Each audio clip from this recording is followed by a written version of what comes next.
Hi guys, I am back with another exciting unboxing. Merry Christmas ahead of time to you all guys, and hope you have fun and enjoy this Christmas in Australia. Finally, I got Apple Watch Series 7 for my partner. She was so excited for this crazy gift. Hope you enjoy this video. Please comment, share your ideas, and subscribe to our channel if you like our videos.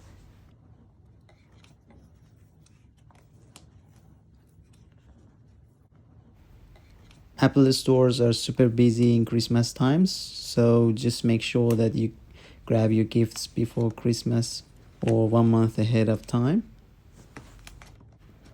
They have the best customer service I have ever seen in buying the products, and 7-day Apple care for any damages to your products.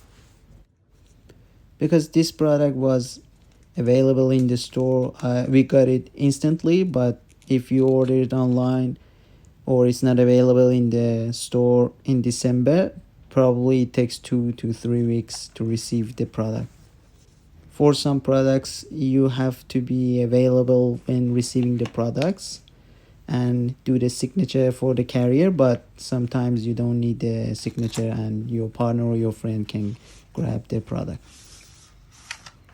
There is a spare wristband in the box, and you have different options for wristbands.